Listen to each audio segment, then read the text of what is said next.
Nous allons utiliser la méthode d'intégration par partie pour calculer l'intégrale de 0 à pi de x cosinus de x dx. Nous allons donc calculer l'intégrale de 0 à pi de x cosinus de x dx par la méthode d'intégration par partie. Dans cette méthode, comme vous le savez, ici on va donc avoir uv'. uv', et le choix est de dire est-ce que u de x égale x ou est-ce que u de x égale cosinus de x. On va choisir u de x égale x pour la simple raison que quand on dérive u de x égale x, on va trouver 1, donc c'est assez simple, alors que si on posait u de x égale cosinus de x, quand on dérive cosinus de x, on obtient moins sinus de x, qui n'est pas plus facile que cosinus de x. Dites-vous bien, une fois que vous avez fait ce choix, si ce choix n'est pas le bon, on s'en rend compte vite. On s'en rend compte vite, c'est-à-dire qu'en appliquant la méthode d'intégration par partie, on va tomber sur une intégrale qui est encore plus complexe que l'intégrale initiale.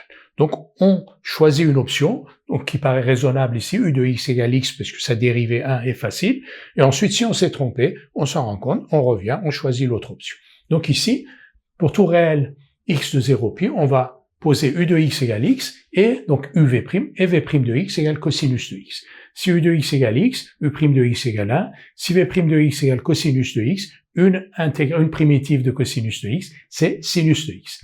Et donc v de x égale sinus de x.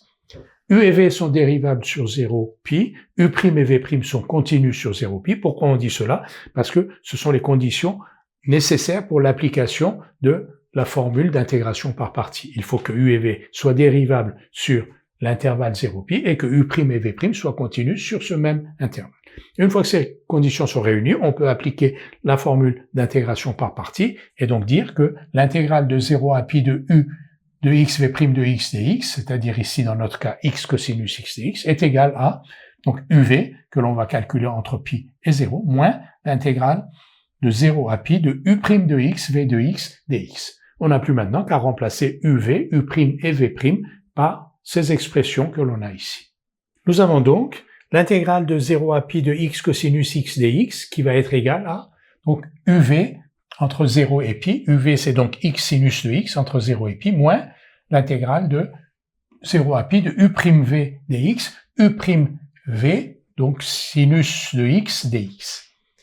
Et donc, toujours x sinus de x, que l'on va prendre entre 0 et pi, moins, donc une primitive de sinus de x, c'est moins cosinus de x, parce que la dérivée de cosinus de x, c'est moins sinus de x, donc une primitive de sinus de x, moins cosinus de x.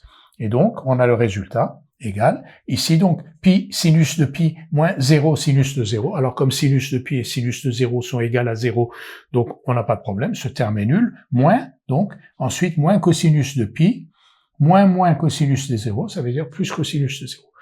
Cosinus de pi, c'est moins 1, moins cosinus de pi, c'est donc 1 plus cosinus de 0 qui est égal à 1, donc ici on a 2, et avec un signe moins 2, donc l'intégrale de 0 à pi de x cosinus de x dx est égale à moins 2.